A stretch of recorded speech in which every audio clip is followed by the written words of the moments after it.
Assalamualaikum warahmatullahi wabarakatuh. Selamat pagi teman-teman. Pagi ini kita akan membahas tentang dahsyatnya duha. Nah, mungkin sebagian teman-teman akan mengatakan, "Aduh Mas Ipo, jangan bahas-bahas tentang ibadah di sini. Kita bahasnya rezeki aja." Saya jawab, justru duha itu adalah rezeki. Ya, justru duha itu adalah rezeki. Seperti yang saya bahas di buku saya, ada salah satu tokoh yang saya angkat di sini, namanya Azim Premji gitu ya.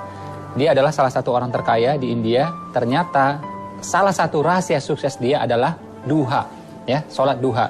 Dia mengatakan, jadi sesiapa yang berduha, maka dialah orang yang paling dekat dengan kemenangan. Jadi dia kutip dari sebuah hadis, kemudian dia ubah sedikit kata-katanya, dia jadikan kalimat motivasi, yaitu siapa yang berduha, maka dialah orang yang paling dekat dengan kemenangan. Ini luar biasa. Di Indonesia kita melihat seperti Pak Sandiaga Uno, ya, dia adalah orang terkaya, masuk dalam 40 orang terkaya di Indonesia. Ternyata dia juga merutinkan duha sejak dulu.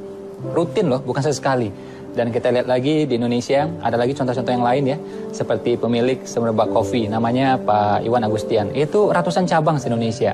Ternyata pendirinya 2 orang ya, rutin duha. Ada juga trainer yang sangat terkenal, namanya Pak Zamil Azaini. Itu juga rutin duha. Ada lagi seorang pakar keuangan, namanya Pak Ahmad Ghazali, rutin juga berduha.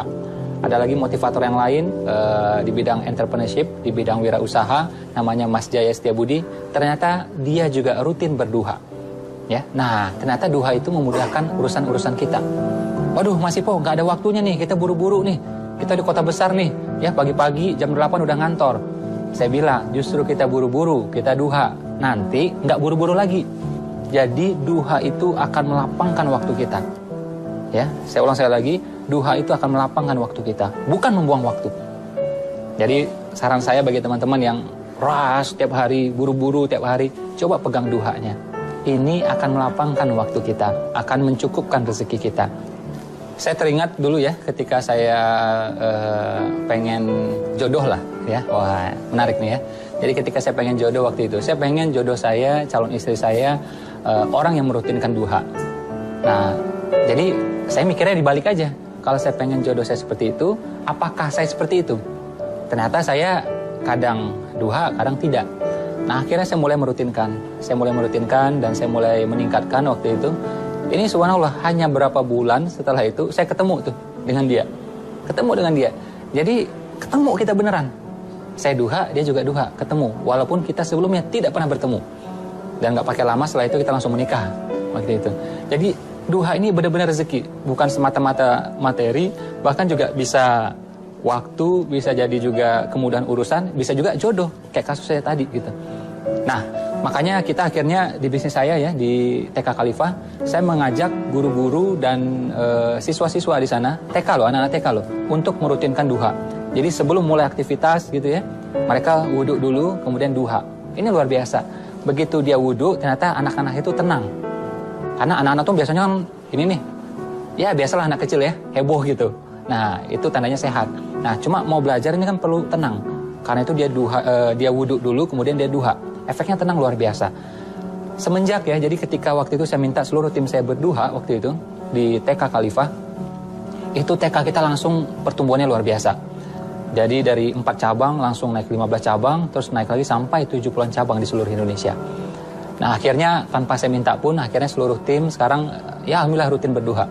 Jadi orang-orang di rumah ya, seperti yang bantu-bantu di rumah, yang mengasuh anak saya, sampai juga yang bawa mobil saya, itu rutin juga berduha, alhamdulillah. Jadi duha itu akan mencukupkan waktu kita. Duha itu akan melapangkan rezeki kita. Pernah juga saya kejadian ketika ketemu masalah-masalah yang berat gitu ya. Jadi udah tahu nih, siang bakal ketemu masalah yang berat. Ya udah, kita beli dulu, tanda petik gitu ya. Kita beli dulu tuh masalah dengan duha. Kita duha paginya, kita berdoa, dan mudah-mudahan akan dilancarkan, dimudahkan. Dan beneran itu terjadi. Jadi duha ya, kalau dikombinasi dengan yang lain, saya menyebutnya dengan 7D ya, 7D. Ini adalah rezeki yang luar biasa. Apa tadi? 7D. Apa saja 7D tersebut? Pertama, duha. Kedua, doa. Ya. Terus apa lagi? Dagang. Ya. Nah, dagang ini penting nih. Rezeki nih. Terus apa lagi? Derma. Ya, derma. Terus apa lagi? zikir. Nah, ini udah 5D nih. Duha, doa, dagang, derma, zikir. Ya, 2D lagi apa? Nah, kalau 5D ini sudah kita pegang semuanya, sama dengan duit tambah dahsyat. D ke-6 dan D yang ke-7, duit tambah dahsyat. Bukan kita beribadah untuk duit, bukan, ya. Cuma ini adalah efek sampingnya, ya, seperti fadilah gitu loh. Jadi efek sampingnya. Jadi dimudahkan duitnya dan mudah-mudahan dahsyat juga. Jadi kalau kita melihat ya dalam bertanding, jadi bukan kita langsung buru-buru ke lapangan bertanding, tidak. Bukan langsung jeret gitu, enggak. Apa yang harus kita lakukan pertama, kita diam-diam dulu, tenang-tenang dulu, sejenak, sebentar. Ya, kita mengatur strategi. Setelah itu baru kita pergi bertanding. Duha kurang lebih seperti itu. Jadi sebelum kita pergi bertanding, sebelum kita pergi menjemput rezeki kita, nah kita tenang-tenang dulu. Ini justru akan memudahkan kita bertanding di sana nanti. Ya, duha adalah rezeki. Oke? Kita udah lihat tadi contohnya ya, di India ada Azim Premji, salah satu orang terkaya di India. Di Indonesia ada Pak Sandiaga Uno, itu juga teman-teman motivator yang lainnya, pengusaha-pengusaha yang lainnya. Dan mereka telah membuktikan bagaimana duha itu melapangkan waktu, bukan membuang waktu. Ya, bukan mengurangi rezeki, justru akan melapangkan rezeki. Jadi saran saya teman-teman rutinkan. Kalau belum bisa banyak, dikit dulu, mungkin dua rakaat dulu. Jadi gini loh, duhanya mungkin 2 rakaat, tapi keyakinannya mesti 100%. Jangan sampai ya, kita duha sampai 8 rakaat, ya bagus gitu. Tapi jangan sampai 8 rakaat, tapi keyakinannya 0. Jadi duha ini kurang bekerja dia. Ya, kurang bekerja dia.